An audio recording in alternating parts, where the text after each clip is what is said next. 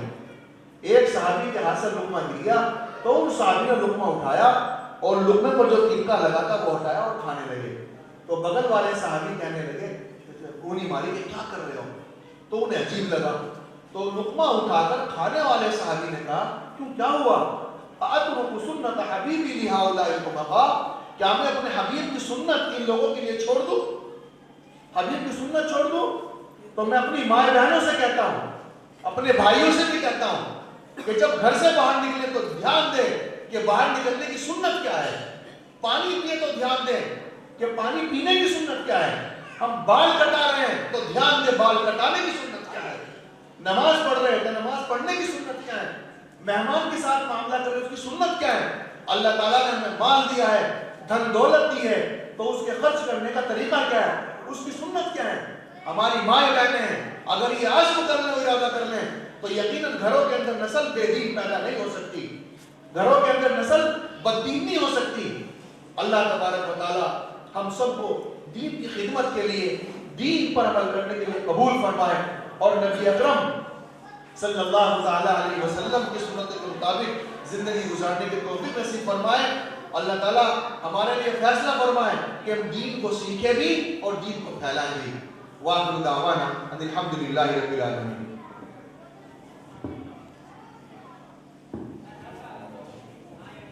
کا انعام حاصل کر لے. تقریباً 1000 کا کتابوں کی شکل جائے نماز گئے, ذکر گئے, اور 1000 روپے انشاءاللہ کیش میں دیے جائیں گے. یہ بچی آئے اور حاصل کر کھڑا ہو.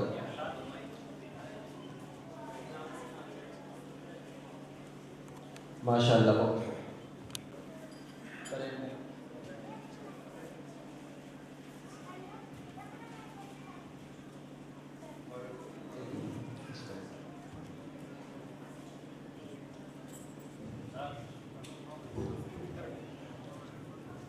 ماشاء اللہ, بہت خوب. تیسرا نام ہے, ان سے درخواست ہے کہ وہ سامنے کھڑے ہو جائے گا.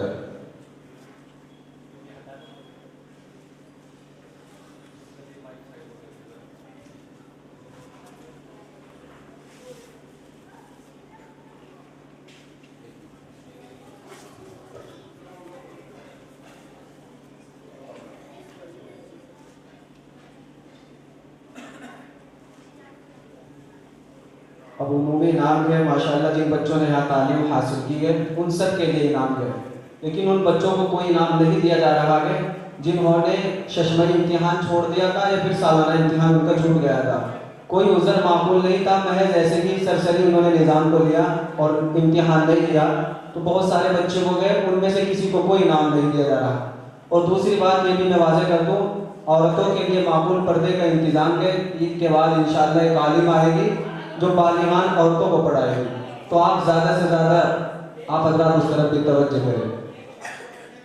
اور داخلے کی ترتیب وہی رہے گی جو ابھی بھائی افضال نے آپ حضرات کے سامنے بیان کی تھی. اب آئے جو فرحان آئے اور اپنا انعام حاصل کر لیں. محمد حسین آئے اور اپنا انعام حاصل کر لیں.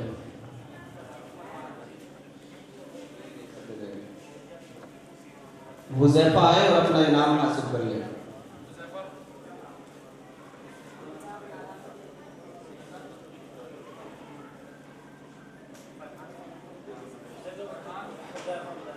مسمات صبیحہ بچی کے یارے اور اپنا انعام حاصل کر لے. مسمات ثنا آئے اور اپنا انعام حاصل کر لے. صبیحہ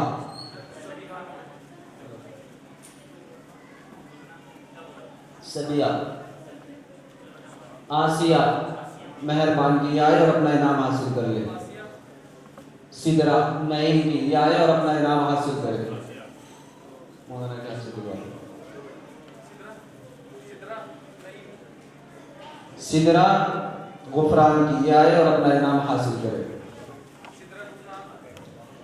عصبہ آئے اور اپنا انعام حاصل کرے. فیض اور اس کے بعد فیصل حفاظت یہ بچے آئے اور اپنے انعام حاصل کرتے رہے.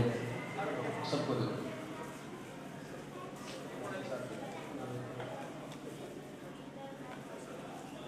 محمد فیض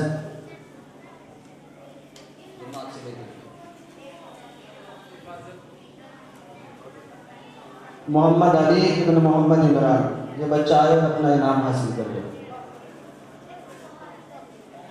محمد حمزہ ابن محمد آصف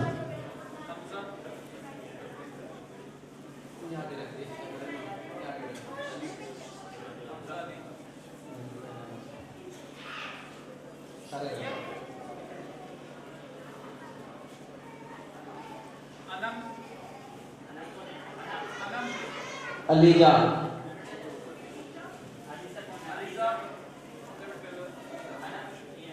کشف دانیال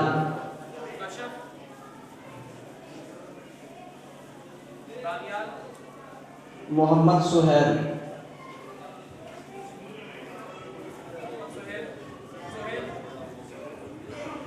دو تصویر کس کی ہے اس کے نام میں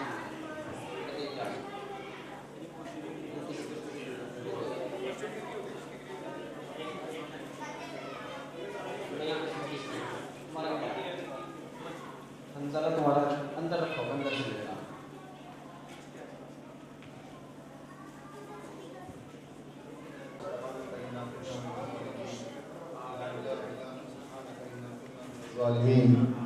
یا حنان یا منان یا ستار یا غفار یا ارحم الراحمین یا رب العالمین یا الہ العالمین.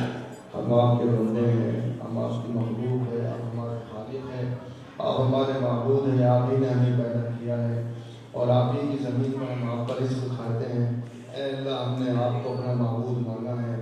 یا اللہ ہم نے کیا مانا ہے, آپ نے ہمیں قبول کیا ہے. ہم نے آپ کے آخری نبی محمد مصطفیٰ صلی اللہ علیہ وسلم کو دیکھا نہیں ہے, ہم ان سے ملے بھی نہیں ہیں, لیکن یا اللہ ہم انہیں اپنا نبی مانتے ہیں, آپ کا آخری نبی مانتے ہیں. اے اللہ ہم سے جانے کتنی غلطیاں ہوئی ہیں, کتنی کوتاہیاں ہوئی ہیں. کچھ کوتاہیاں ہوئے ہیں جن کے اجالے کی ہیں, کچھ رات کی تاریکی کی ہیں. یا اللہ کتنے گناہ ایسے ہیں جو ہم جانتے بھی نہیں ہیں لیکن آپ جانتے ہیں. یا اللہ ہم سارے گناہوں کا اقرار کرتے ہیں اور آپ کے گھر میں آپ کے سامنے ہم اپنا دامن پھیلا کر ہم مغفرت کی بھیک مانگتے ہیں. یا اللہ ہماری مغفرت فرما, یا اللہ ہماری مغفرت فرما, یا اللہ ہماری مغفرت فرما, یا اللہ ہمیں معاف فرما, یا اللہ ہمیں معاف فرما. یا اللہ آپ تو ہم سے محبت کرتے ہیں لیکن ہم واقعی محبت نہیں کرتے. آپ یقیناً محبت کرتے ہیں. اگر آپ کو ہم سے محبت نہ ہوتی تو آپ ہمیں اپنا کلام نہ سکھاتے, اپنے گھر میں نہ بلاتے. یا اللہ اپنے کلام کی نسبت پر یہاں جمع نہ کرتے. یا اللہ ہم سے محبت کرتے ہیں لیکن یا اللہ ہم شیطان کے نرغے میں پھنس جاتے ہیں, نفس کے نرغے میں پھنس جاتے ہیں. یا اللہ ہم آپ کے ساتھ بے وفائی برتتے ہیں, بے محبتی برتتے ہیں. یا اللہ ہم آپ کو تکلیف دیتے ہیں, آپ کے رسول کو تکلیف دیتے ہیں. یا اللہ ہم آج عہد کرتے ہیں, سارے گناہوں سے ہم توبہ کرتے ہیں اور ہم آپ کے سامنے عہد کرتے ہیں کہ میرے کریم آقا آج کے بعد ہم کوئی گناہ نہیں کریں گے. یا اللہ ہم آپ کو تکلیف نہیں دیں گے, آپ کے رسول کی بات مانیں گے, آپ کی بات مانیں گے. یا اللہ ہمارے گناہوں کو معاف فرما, یا اللہ ہمارے گناہوں کو معاف فرما. یا اللہ یہ محنت شروع کی گئی ہے تیرے پاک کلام کو سکھانے کی, تیرے دین کو سکھانے کی. یا اللہ اس مکتب کو قبول فرما, اس مکتب میں کام کرنے والوں کو قبول فرما, اس مکتب کی خبرگیری کرنے والوں کو قبول فرما. یا اللہ جو مکتب کی ضروریات ہیں ان کی تکمیل فرما، یا اللہ ان کی تکمیل فرما، یا اللہ اس مکتب کو اور ہمارے دیگر مدارس اور مکاتب کو ہر طرح کے شرور و فتن سے محفوظ فرما، ہر طرح کے فتنے سے محفوظ فرما، فتنوں سے محفوظ فرما، شرارتوں سے محفوظ فرما، اشرار سے ان کی حفاظت فرما، یا اللہ جو تیرے دین کی خدمت میں لگے ہوئے ہیں، یا اللہ قلم و کردار سے ہوں یا کسی اور اعتبار سے ہوں، یا اللہ ان سب کی حفاظت فرما، یا اللہ ہماری جو مائیں بہنیں یہاں موجود ہیں، ہمارے بھائی موجود ہیں، بچے موجود ہیں، بڑے موجود ہیں، سب کے آنے کو قبول فرما، سب کے آنے کو قبول فرما، یا اللہ کس کی کیا حاجت ہے ہم نہیں جانتے لیکن آپ جانتے ہیں، یا اللہ آپ کے دربار میں اپنی حاجتوں کو مانگنے کے لیے الفاظ و کلمات کی ضرورت نہیں ہے، آپ تو علیم بذات الصدور ہے، یا اللہ ہماری حاجتوں کی تکمیل فرما، جائز حاجتوں کی تکمیل فرما، ہمارے بے روزگاروں کو حلال طیب روزی نصیب فرما، یا اللہ ہمارے بے نکاحوں کے نکاح کے انتظام فرما، ہمارے بے اولادوں کو نیک سال اولادیں نصیب فرما، یا اللہ ہمارے بچوں کی، بچیوں کی، بڑوں کی، سب کی ایمان کی حفاظت فرما، عقیدے کی حفاظت فرما، یا اللہ ہمارے وجود کو خیر کا ذریعہ بنا، یا اللہ ہمارے وجود کو خیر کا ذریعہ بنا، یا اللہ ہمارے ملک بھارت کی حفاظت فرما، بروں سے حفاظت فرما، برائی سے حفاظت فرما، یا میرے کریم آقا ہمارے اس ملک میں جو حکمراں اچھے ہیں انہیں کام کرنے کا موقع عطا فرما، یا اللہ جو تیری مانوتا کو، تیرے انسانوں کو تکلیف دینے والے ہیں، یا اللہ ان کی ہدایت کے فیصلے فرما، اگر ہدایت ان کی تقدیر میں نہیں ہے تو یا اللہ انسانیت کو ان کے شر سے محفوظ فرما، انسانیت کو ان کے شر سے محفوظ فرما، یا اللہ ہمارے آباء و اجداد جو دنیا سے رخصت ہو گئے ہیں، یا اللہ ان سب کی مغفرت فرما، یا اللہ جو ہماری مائیں بہنیں چلی گئیں ان کی مغفرت فرما، جو ہمارے بڑے چلے گئے ان کی مغفرت فرما، یا اللہ جو ہمارے بڑے حیات ہیں ان کی عمر و صحت و عافیت کے ساتھ دراز عمر نصیب فرما، یا اللہ جن کے والدین چلے گئے ہیں انہیں بڑی جنت نصیب فرما، یا اللہ ہمارے بیماروں کو شفا عطا فرما، ہمارے بیماروں کو شفا عطا فرما، یا اللہ ہمارے بے گھروں کو گھر نصیب فرما، بے اولادوں کو اولادیں نصیب فرما، یا اللہ ہم جب تک دنیا میں قائم رہیں، دین پر قائم رہیں، ہم دین کی اشاعت کرتے رہیں، دین کی حفاظت کرتے رہیں، اور یا اللہ جب دنیا سے رخصت ہوں تو یا اللہ ایمان پر خاتمہ فرما، یا اللہ ایمان پر خاتمہ فرما، یا اللہ ایمان پر خاتمہ فرما، یا اللہ جن لوگوں نے ہم سے دعاؤں کے لیے کہا ہے یا لکھا ہے یا وہ کہنا چاہتے تھے نہیں کہہ سکے ہیں، کہ یا اللہ حاضرین میں جو مرد اور خواتین حضرات ہیں کوئی دعا دل میں لے کر آئی تھی یا دل میں لے کر آئے تھے وہ نہیں کہہ سکے ہیں، لیکن آپ جانتے ہیں ان سب کی ان جائز تمناؤں کو پورا فرما، ان جائز تمناؤں کو پورا فرما، ربنا تقبل منا انك انت السميع العليم وتب علينا انك انت التواب الرحيم، سبحان ربك رب العزة عما يصفون وسلام على المرسلين والحمد لله رب العالمين۔